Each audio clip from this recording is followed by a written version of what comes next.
Në lagjen e vjetër të Shkodrës, aty ku kaldromet flasin histori të heshtura dhe dritaret e shtëpive të vjetra ndriçohen nga llamba të zbehta në mbrëmjet e ftohta, jetonte një grua e re me emrin Blerta.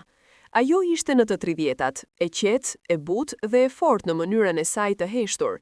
Jetonte me burrin e saj, Ardin, dhe 2 fëmijët e vegjël, Luanin 6 vjeç dhe Anën 4. Shtëpia e tyre ishte e vogël, me mure të lagështa dhe mobilje të përdorura, por për Blertën, ajo ishte parajsa e saj e vogël. Kishte gjithçka që i duhej, zërat e fëmijëve, aromën e supave të mbrëmjes dhe ndonjë buzëqeshje të rrallë nga Ardi, kur ai kishte ditë të mira. Blerta nuk ankohej kur, ajo besonte se durimi ishte arma më e fortë e njeriut dhe se familja e saj ishte e shenjtë. Por, si që ndodh shpesh në jetë, lumturia e saj e brisht nisi të marrë goditje të vogla që pak nga pak u bën të mëdha. Gjithçka filloi me lodhjen, fillimisht një lodhje e zakonshme, pastaj një dhimbje që nuk largohej, një dobësi që e zinte në mëngjes dhe nuk e linte deri në darkë. Ajo e neglizhoi për muaj të tërë, duke i thënë vetes se ishte nga puna e tepërt, nga stresi, nga mungesa e gjumit. Por trupi i saj e tradhtonte ditë pas dite. Një mëngjes, teksa po gatuante për fëmijët, ju e rrësua shikimi dhe u mbështet te banaku që të mos binte. Luanin e trembi pamja e saj, por Blerta buzëqeshi, të paktën me forcën që kishte, dhe i tha: "Mami është mirë zemër, mami vetëm u lodh pak." Në fakt, nuk ishte lodhje. Kur më në fund shkoi te mjeku, pas shumë bindjesh nga një fqinje vjetër, Blerta mori një lajm që ja shpoi zemrën. Ishte diagnostifikuar me një sëmundje të rëndë. Ajo doli nga spitali me duar që i dridheshin, me zemër të rëndë dhe me kokën të ulur. Nuk qau, thjesht eci ngadalë në trotuarin e largjes së vet, si të mos donte të mbërrinte kurrë në shtëpi. Jo sepse kishte frikë, por sepse nuk e dinte si t'ja thoshte Ardit. Ai ishte një burr që mezi përballonte vështirësitë e zakonshme, e aq më pak një lajm të tillë. Kur hyri në shtëpi, ai e priti si zakonisht, i lodhur, i irrituar, me zërin pak më të ngritur se ç'duhej. E pa në sy dhe i tha: "Prap e vonë, a e di sa punë kam unë?" Blerta nuk foli, nuk i tregoi atë ditë, nuk i tregoi as të nesërmen, e mbajti dhembjen për vete, siç kishte mbajtur gjithmonë çdo gjë. Por sëmundja nuk njihte sekretet e saj. Javët kaluan, ajo u dobësua, fytyra i zbehej, humbi peshë, humbi forcë, humbi gjakun e ngrohtë që dikur i ndriçonte faqet. Fëmijët e shikonin me shqetësim. Luani filloi të pyes: "Mami, pse nuk luan më me ne? Pse rri shtrirë?" Një pasdite, Ardi erdhi në shtëpi më herët se zakonisht. Gjeti Blertën ulur në shtrat me lot në sy. Kishte ardhur momenti. Ajo ju afrua dhe i tha me zë të dridhur: "Ardi, duhet të flasim." Nuk e la të vazhdonte. Ai ngriti dorën, jo për të rrahur, por për të heshtur, një gest që e kishte bërë shumë herë kur donte të shmangte biseda të sikletshme. "Mos më thuaj që ke bërë ndonjë borxh," i tha. Blerta uli kokën. "Ardi, jam e sëmur, shumë e sëmur." Ardi ngrite vetullat. "Çfarë sëmundjeje?" Ajo mori frymë thellë. "Nuk është e lehtë. Mjekët thonë se është e rëndë." Në atë moment, sytë e tij ndryshuan. Diçka brenda tij u thye, por jo në mënyrën që Blerta do të kishte shpresuar. Ai nuk u prek, nuk u shqetësua, nuk u afrua ta mbështeste. Përkundrazi, ai ngriti duart në kokë dhe tha me një zë të mbytur nga zemërimi: "Jo, jo, jo, jo! S'mund të ndodh kjo tani, s'kam ndërmend kujdesem për ty, s'jam rritur on për të bërë infermierin a askujt." Blerta u shtang. Ajo e kishte ditur që burri i saj ishte i dopt nga brenda, por jo kaq. Ditët që pasuan ishin të mbushura me heshtje të ftohtë. Ardi nuk flinte më në të njëjtin shfrat me to. I sillte faj pse do ta shkatronte jetën e tij dhe pse nuk kishte menduar për veten. Dhe pastaj, një mëngjes, ndodhi ajo që Blerta e kishte friksuar më shumë. Ardi u ngrit herët, mori një çantë, hapi derën dhe pa e kthyer kokën tha: "Unë nuk rri këtu, nuk dua ta kaloj jetën duke pritur sa ditë të kanë mbetur. Bëj ç'të duash." "Unë jam i mbaruar, po ndenja këtu." Blerta u ngrit duke u dridhur, doli në korridor dhe mezi nxori fjalën: "Ardi, fëmijët?" Ai ndaloi një sekond, vetëm një sekond, dhe pastaj tha: mere me mend vete, unë s'ka mundësi, s'dua bar, s'dua përgjegjësi. Dhe hiku. Dera u mbyll pas tij me një zhurmë që i shpërtheu në shpirt si një bombë. Blerta ra në gjunjë në korridorin bosh, nuk qau me zë. Vetëm mbuloi fytyrën me duar dhe u përpoq të mos bënte zhurmë që fëmijët e saj të mos zgjohej dhe të mos e shikonin ashtu. Por lotët i rrithnin si lum. Të nesërmen, ajo u ngrit, veshi fëmijët dhe doli nga shtëpia që tani nuk kishte para për ta paguar qiran. Ishin në rrugë, pa kursime, pa familjar që t'i mbështetnin, pa burr, pa forcë, pa shpresë. Ajo mori vetëm çantën e vjetër të shpinës, kapuçonin me ngjyrë blu të luanit, një pallto të hollë për anën dhe një shall të sajnë që kishte dhurat nga nona para shumë vitesh. Nuk dinte ku të shkonte. Shkodra atë ditë ishte e ftohtë. Era frynte nga liçeni dhe ftohte edhe muret, jo vetëm njerëzit. Blerta u ndalte një stol pranë pedonales. U ul ngadalë, mbajti fëmijët pranë vetes dhe u përpoq të mos dridhej. Ana i tha: "Mami, ku po shkojmë?" Blerta e shikoi në sy dhe buzëqeshi me dhembje. Aty ku ka dritë shpirt. Ati ku ka dritë. Dhe kështu, filloi për Blertën udhëtimi më i vështirë i jetës së saj. Një nënë e sëmur, e braktisur, me 2 engjëj të vegjël në krah, duke u përpjekur të mbijetonte në një qytet që nuk të falte asgjë. Ajo nuk e dinte ende se rruga e saj do të çonte drejt një fundi krejtësisht tjetër nga ai që imagjinonte. Një fund që do të ndryshonte jo vetëm jetën e saj, por edhe të fëmijëve. Blerta ecën në rrugët e Shkodrës me fëmijët e saj të mbajtur për dore, sikur vetë duart e tyre të vogla t'i jepnin forcën që i mungonte. Fryma e saj ishte e rëndë dhe çdo hap dukej si një mal për t'u ngjitur. Njerëzit kalonin pranë tyre, disa i shikonin me keqardhje, disa me habi, e disa thjesht kalonin pa e kthyer kokën. Në fund të fundit, rruga nuk ndalon për askënd, as për një nënë që lufton me sëmundjen, as për 2 fëmijë të friksuar. Në darkë, Blerta gjeti një strehë të përkohshme pranë një ndërtese të braktisur, një hyrje me çati të ulët, ku, të paktën, nuk i binte shiu drejte në fytyrë. E uli luanin dhe anën, i mbështolli me pallton e vet të hollë dhe i tërhoqi pranë saj. Ana i përkëdheli faqen me dorën e vogël. "Mami, këtu do flen engjëjt?" pyeti me zë të butë. Blerta u përpoq të buzëqeshte. "Po, zemër, këtu do flejmë sonte, është më ngrohtë se duket." Në fakt, për Blertën nuk ishte më ngrohtësi në botë. Për herë të parë në jetë, ajo kishte frikë se mos nuk zgjohej të nesërmen, por ajo nuk ishte ndërmend të dorëzohej. Gjosa të ishin gjallë fëmijët e saj. I aputhi flokët të dyve, i përqafoi fort dhe me zërin që mezi dëgjohej tha: "Mami është këtu, mos kini frikë, ju lutem, ju kam." Natën e kaluan duke u dridhur, por të përqafuar. Ishte e pamundur të flije kur brenda trupit ke dhimbje që nuk të le të marrësh frymë. Ishte e pamundur të qetësoje mendjen kur nuk kishe asnjë plan, asnjë shpresë. Ishte e pamundur të mos mendoje për Ardin, njeriun që e kishte lënë në rrugë në momentin më të vështirë të jetës. Si u shtrëndërrua dashuria në braktisje kaq të ftohtë? A ishte ajo fajtoria, apo ishte thjesht jeta në formën e saj më mizore? Ajo nuk e dinte, vetëm diçka e dinte me siguri: duhej të mbijetonte. Duhet. Të nesërmen, një grua e moshuar që kaloi pranë tyre ndaloi sapo i pa të ulur në hyrjen e ftoftë. Ajo quhej Lirie, një grua e mirë që mbante një qese me ushqime. "Zonjë, a jeni mirë?" pyeti me shqetësim. Blerta u skuq. Po faleminderit, vetëm pak u pushuam." Liria nuk e besoi. Vështrimi i saj u ndalte sytë e Blertës, të lodhur dhe të skuqur nga pagjumësia, pastaj të fëmijët e saj, që rrinin pranë si zogjë të trembur. "A jeni pa shtëpi?" pyeti buta ajo. Blerta uli syt, ishte hera e parë në jetë që i vinte turp t'i thoshte dikujt të vërtetën. "Po, për momentin." Pa hezitim, Liria mori telefonin. "Dëgjo, bija ime, do të marr me vete, nuk mund t'ju lë kështu, Zoti s'ma fal." Blerta u shtank, nuk e njihte këtë grua. Ishte e huaj.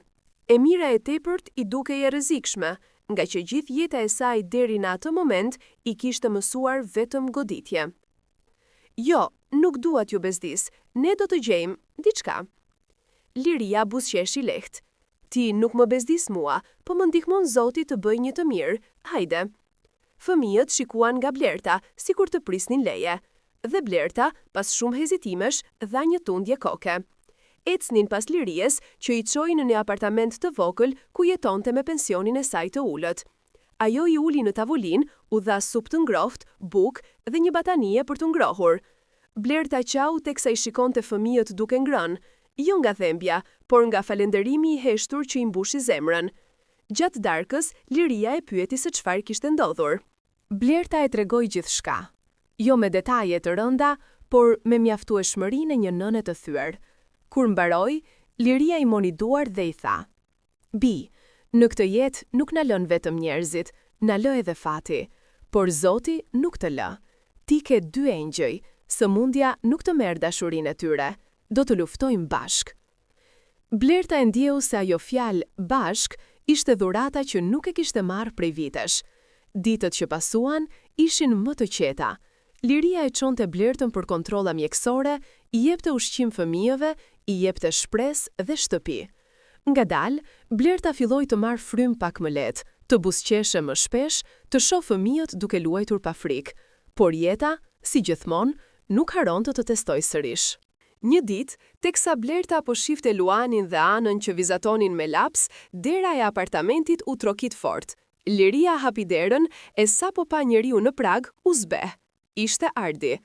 Me sy të lodhur, mjekër të paruar dhe me duar që i dridheshin, por jo nga pendimi, por nga egoizmi që kishte marrë formë stuhie brenda tij. "Ku është Blerta?" pyeti me zë komandues. Liria i shikoi me përçmim. "Përse e kërkon? Ta flake në rrugë." "Unë dua fëmijët, janë të mijat, s'kam pse të braktis të drejtën time."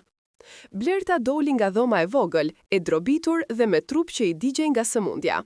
Pe drejt në sy dhe tha me një qetësi të frikshme: "Po vjen tani të marrësh fëmijët që ti kisha harruar në rrugë atë ditë?" Ardi i ngriti supet, si të donte t'i zhdukte fajet me forcë.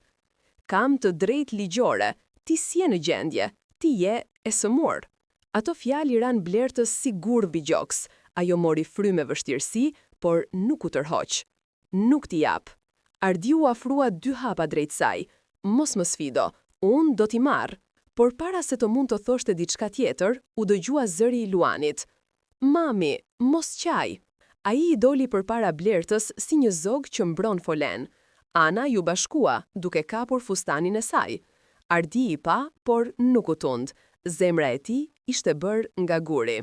Në atë moment, Liria ju drejtua atij me një zë të prerë që nuk i shkonte hiç për moshën. "Dil jashtë, ose thras policin, dhe të betohem, nuk dua kur më të shoh këtu." Ardi e kuptoi se nuk ishte forcë, as ligj, as moral përballa asaj skene. U kthye me inat dhe doli jashtë, duke e mbyllur derën me një zhurmë të mprehtë.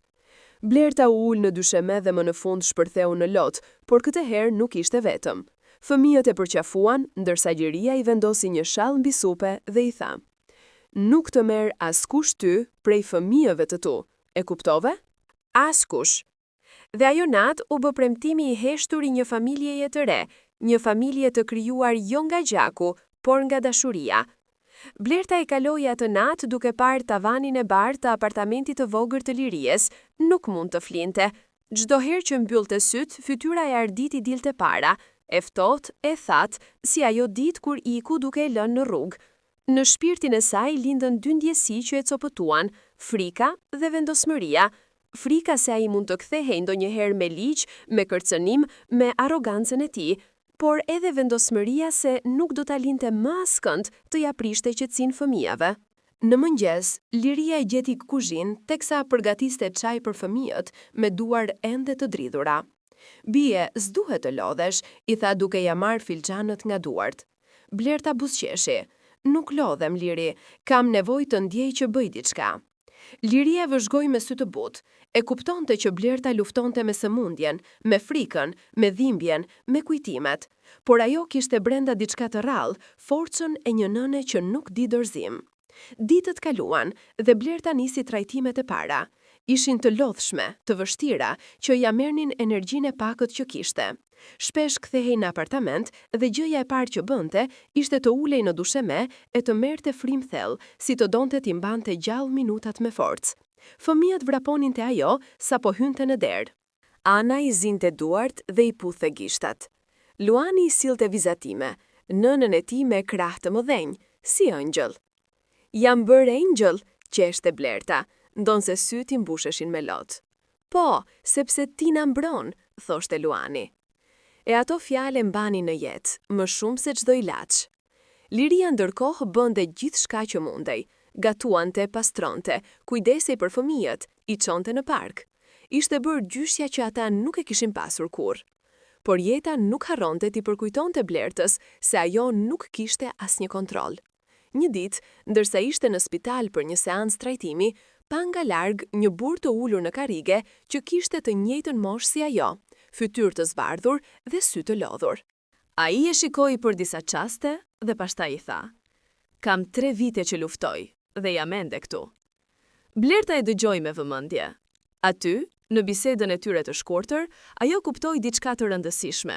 Sëmundja nuk të merr shpresën, shpresa ta mban jetën.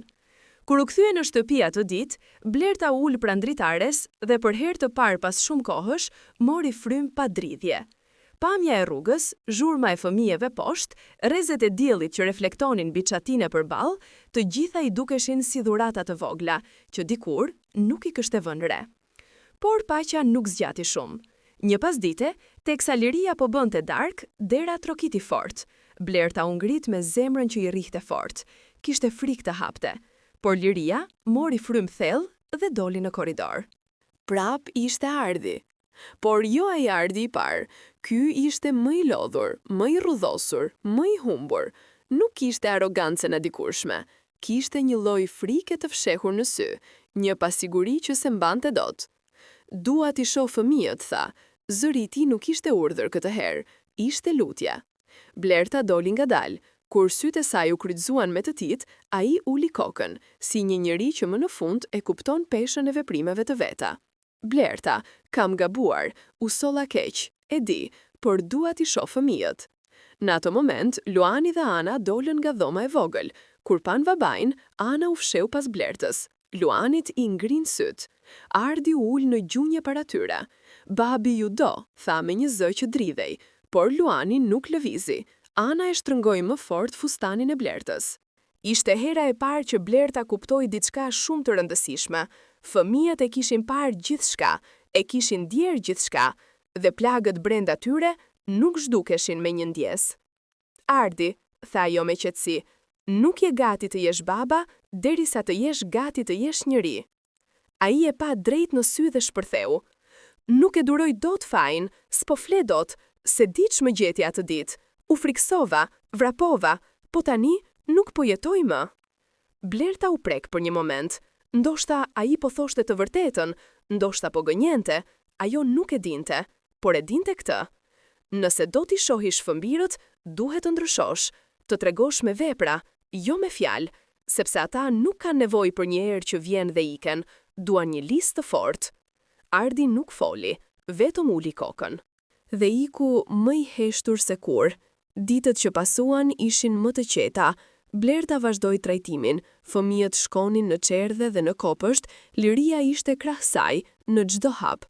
Por një mbrëmje, teksa Blerta po shikonte Luanin dhe Anën që flinin, ajo ndjeu një ngroftësi në gjoks, një ndjenjë që nuk ja kishte ndjer trupit prej vitesh, qetësi. Liria hyri në dhomë me një kup çaj dhe i tha: "Të kam parë këto muaj dhe dua të dish diçka. Ti je më e forta grua që kam njohur ndonjëherë." Blerta buzëqeshi. "Nuk jam e fortë, Liri, thjesht s'kam rrugë tjetër." Liria uli dorën mbi të sajën. "Forca është pikërisht kjo." Këto fjalë bën Blertën të kuptonte diçka të madhe. Ajo nuk ishte më vetëm, kishte fëmijët, kishte Lirin. Kishte njerëz që e donin, që e mbështetnin, që e mbanin në këmbë, dhe kishte veten. Në ditët që vinin, ajo nisi të shkruante në një fletore të vjetër, ndjesit, frikrat, shpresat, kujtimet. Ishte mënyra e saj për t'i dhënë formë dhimbjes, për t'i dhënë zë forcës së saj. Në njërën faqe shkroi: "Kam humbur shumë, kam vuajtur shumë, por nuk kam humbur kur dashurinë time për fëmijët, dhe kjo më shpëtoi." Një ditë, mjekët i thanë se trajtimi po jepte shenja të mira. Nuk ishte kthese madhe, por ishte dritë. ishte shpresë. Dhe Blerta vendosi të jetonte për atë dritë. Ajo vendosi të jetonte për Luanin, për Anën, për Lirin, për veten. Vendosi që nuk do të ishte më viktim, por luftëtare. Jo për ndonjë lavdi, por për dashuri. Dashurin që e kishte brenda vetes, dashurin që ja kishin dhënë fëmijët, dashurin që nuk e braktiste. Dhe kështu, Blerta filloi një kapitull të ri të jetës së saj, një kapitull që nuk e kishte imagjinuar kurrë, por që ishte i mbushur me dritë. Ditët vazhduan të rrjedhin dhe për herë të parë pas shumë muajsh, jeta e Blertës nisi të formosonte një qetësi të re.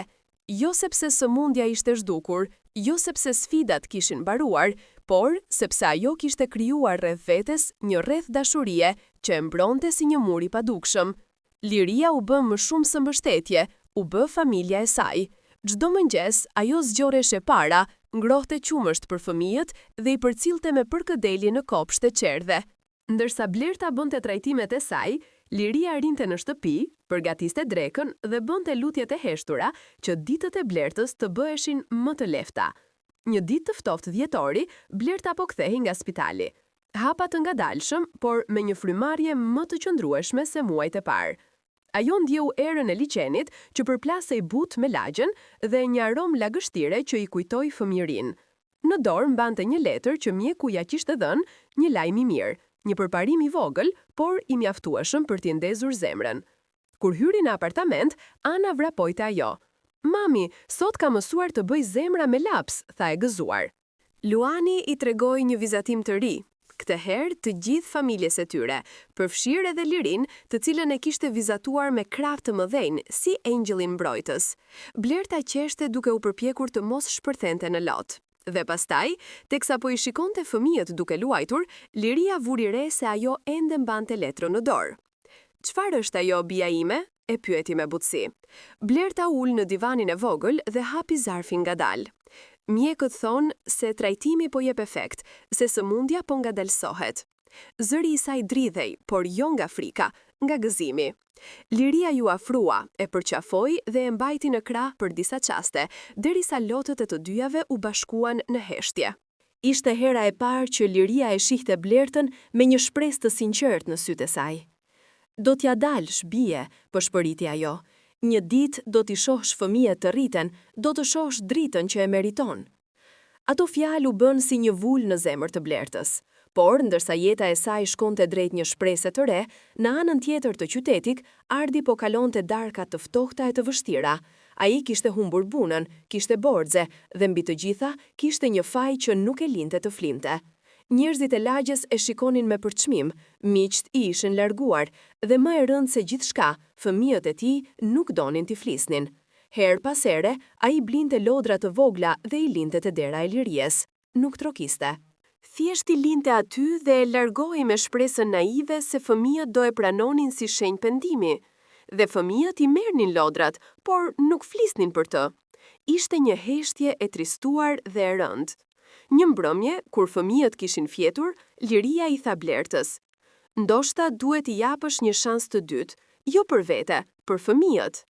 Blerta uli kokën. "Nuk dua t'i lëndoj përsëri, nuk dua që ata të rriten me premtime boshe."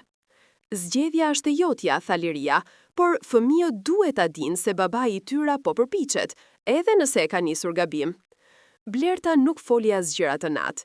U ngrit dhe shkoi te dritarja, duke parë dritat e rrugës që shuheshin ngadalë, një nga një. Ajo e dinte që fëmijët kishin nevojë për një baba. Por e dinte edhe se një baba i pasigurt ishte më i dëmshëm se mungesa e tij. Ditët kaluan. Muaj u shtuan njëri pas tjetrit. Shëndeti i Blertës nuk u përmirësua mrekullisht, por u stabilizua. Ajo filloi të merrte pak nga pak kontrollin e jetës, të gatuante sërish, të shëtiste me fëmijët në park, të fliste me Lirin për ëndrat e vogla që e mbanin gjallë. Një ditë pranvere, teksa po merrej me rrobat e fëmijëve, dikush trokiti në derë. Ishte një burr me kostum, mbante në dorë një dosje dhe tha: "Zonja Blerta, unë vi nga punësimi social i bashkisë, kemi marrë një kërkesë të hapur në emrin tuaj." Blerta u step. "Nuk kam bërë ndonjë kërkesë", tha ajo e habitur. Burri buzëqeshi: "E ka bërë dikush tjetër për ju. Një grua e moshuar me emrin Lirie." Supet e Blertës u zbutën. Jemi duke hapur një program pune për gra në kushte të vështira dhe me ndihmën e mjekëve tuaj, ju mund të punoni disa orë në ditë në administratën e një qendre komunitare. Blerta e kishte të vështirë të besonte. Unë mundem? Po, dhe dikush mendon se ju e meritoni pa diskutim. Ajo uli kokën dhe lotët i ranë biduar. Ishte hera e parë që dikush i jepte një mundësi, jo një mëshirë. Liria, që po qëndronte në derë, i dha shenjë me sy. Merja, bia ime, merja jetën pasdore, dhe Blerta pranoi. Muaj më vonë, jeta e saj ndryshoi. Ajo punonte disa orë në ditë në qendrën komunitare, duke ndihmuar fëmijët me libra, me përgatitje shkollore, me aktivitete. Fëmijët e saj e shikonin me krenari. Ashtë mami më e fortë në botë, thoshte Luani para të gjithëve. Ana e vogël vetëm e përqafonte çdo mbrëmje. Dhe Blerta, për herë të parë, ndihej se po ndërtonte diçka. Jeta si ishte e lehtë, por ajo kishte një qëllim.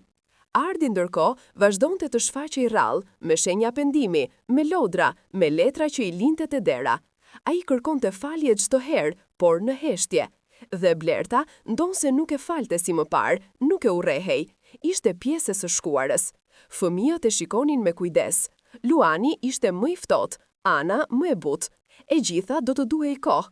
Nuk ishte më jeta që ajo kishte imagjinuar, nuk ishte as ajo që meritonte. Por ishte një jetë që ajo po e ndërtonte me duart e veta, me zemër, me dhimbje, me dashuri, me forcë. Një mbrëmje, teksa fëmijët kishin fjetur, Liria i tha: "Bia ime, ti nuk u rrëzove. Ti u rrëzove, u ngrite, e pastaj u ngrite edhe më lart." Dhe Blerta, duke parë dy fëmijët që flinin të qetë, u betua në heshtje. Do jetoj për ta, për çdo ditë që Zoti ma jep. Një premtim që nuk kishte më frikë, vetëm dashuri. Vitet kaluan ngadalë, si gjethet e vjeshtës që bien pa zhurmë mbi tokën e lagur. Blerta ndërkohë vazhdonte trajtimet, punën, rritjen e fëmijëve dhe jetën në apartamentin e ngrohtë të Liries. Ishte bërë një rutinë e re, e thjeshtë, por e mbushur me dashuri të pastër. Një mëngjes pranvere, dielli u fut përmes perdeve dhe e zgjoi Blertën më herët se zakonisht. Ajo u ngrit ngadalë, se trupi nuk i ishte më aq i fortë sa dikur, por syri i saj kishte marrë një dritë të re. Sot ishte dita e kontrolleve të mëdha të radhës. Liria përgatiti qesen e saj të vogël, u dha puthje fëmijëve që ende flinin dhe e nisi drejt spitalit. Kur hyri në zyrën e mjekut, Blerta i ndjeu duart të ftohura. Mjeku hapi dosjen dhe buzëqeshi, një buzëqeshje e vogël por e pastër. Blerta, thai, kemi një lajm shumë të mirë, trupi yt po reagon shumë mirë, sëmundja është stabilizuar, nuk mund të themi se është zhdukur, por po e mban nën kontroll. Zemra e Blertës u ndal për një moment, nuk ishte një mrekulli, por ishte shpresë. Ishte jetë. Ajo nxori frymë thellë dhe lotët i rridhnin natyrshëm, të ngrohtë, pa zhurmë. Ishte hera e parë në vite që dikush i jepte një lajm që nuk i shtynte frikën më përpara. Faleminderit, tha ajo me zë të prerë, dhe kur u kthye në shtëpi, fëmijët vrapuan drejt saj me zemra të hapura. "Çfarë tha doktori?" pyeti Luani me sytë e mëdhenj. Blerta u ul në gjunjë dhe i kapi të dy në krah. "Mami do të qëndroj me ju për shumë vite," tha me zë të butë. Ana qeshi dhe shtrëngoi fort, ndërsa Luani nisi të qante. Lot gëzimi, lot jete. Pas disa javësh, Blerza vendosi të bënte një hap të madh. Ajo aplikoi për një apartament të vogël social që Bashkia e Shkodrës po jepte për nënat e vetme në situata të vështira. Nuk e mendonte se do ta fitonte, por të paktën donte të provonte. Një ditë të bukur vere, ndërsa po punonte me fëmijët në qendrën komunitare, mori një telefonat. Zëri në anën tjetër tha: "Zonja Blerta, ju njoftojmë se aplikimi juaj u pranua. Do keni shtëpinë tuaj." Ajo u shtank, u mbajt pas kariges që të mos binte. Nuk i besonte vesheve të saj. Pas kaq kohësh, pas kaq dhimbjesh, pas kaq ditësh të kaluara në frikë dhe në rrugë, ajo do kishte shtëpinë e vet. Kur u tha fëmijëve, ata vrapuan në përdhom duke brohoritur. Liria qëndroi në prag të derës me lot që i rridhnin poshtë faqeve. "Ja ku e ke jetën, bia ime," tha ajo. Në atë moment, Liria e ndjeu që misioni i saj ishte kryer. Ajo nuk e kishte konsideruar kur Blertën si një bar. Blerta ishte bërë bia që nuk e kishte pasur kur, por tani ajo e dinte se Blerta ishte e gatshme të fluturonte me krahët e vet. Dita e shpërnguljes erdhi. Apartamenti ishte i thjesht, me mure të bardha, dysheme druri dhe një dritare të madhe që shihte nga një park me pemë të gjelbra. Blerta e vëzhgonte hapësirën e re me zemër të mbushur. Luani dhe Ana vrapuan brenda, duke zgjedhur dhomën e tyre. Ana tha: "Këtu është vendi im. Mami, shiko, drita hyn si tek shtëpitë e ëndrave." Blerta qeshi. Ishte e qarë nga lodhja, nga dhimbja, nga lumturia. Ishte emocion ndryshe, ishte fillim i ri. Në mbrëmje, liria erdhi për një vizitë të fundit. U ul pranë Blertës në kuzhinën e vogël, e cila ende nuk kishte enë, por kishte ngrohtësi. "Bia ime," tha ajo duke i mbajtur duart, "ti nuk ishe e braktisur, ti ishe e mbrojtur pa e ditur, ti vetu bëre nën, baba, grua, forcë, jam krenare për ty." Blerta u përkul dhe e përqafoi gjatë. "Ti më shpëtove," tha me zë të dridhur. "Jo," tha liria, "ti shpëtove veten." Muajt që erdhën ishin ndryshe. Fëmijët shkonin në shkollë të lumtur. Blerta punonte në qendrën komunitare me më shumë energji, duke u bërë shembull për shumë gra të tjera që kalonin sfida të ngjashme. Një ditë, ndërsa po mbyllte qendrën, i u afrua një burr i ri, i sjellshëm, që fliste butë. I kishte parë Blertën prej shumë kohësh, jo si një grua në vështirësi, por si një njeri me forcë të jashtëzakonshme. Ai i tha: "Zonja Blerta, mund t'ju ofroja një kafe, si falenderim. Ju po bëni një punë të mrekullueshme me fëmijët." Blerta u skuq, nuk ishte gati për gjëra të tilla, por ajo ndjeu diçka për herë të parë pas shumë kohësh, jetën tek trokite butë në derën e saj. "Po, një kafe mendoj se mund të pi," tha ajo me një buzëqeshje të lehtë. Ai buzëqeshi. "Atëherë, nesër pasdite." "Nesër," tha Blerta. Nuk ishte fillimi i një romance të detyrueshme, as i një lidhjeje të me të menjëhershme.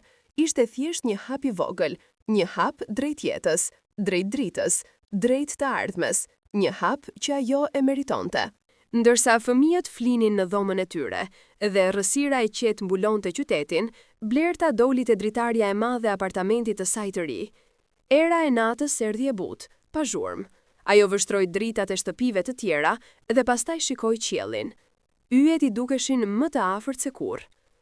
"Faleminderit," përshpëriti, "për jetën, për fëmijët, për lirinë, për forcën që nuk e dinte se e kishte, për dritën që u kthye në zemrën e saj."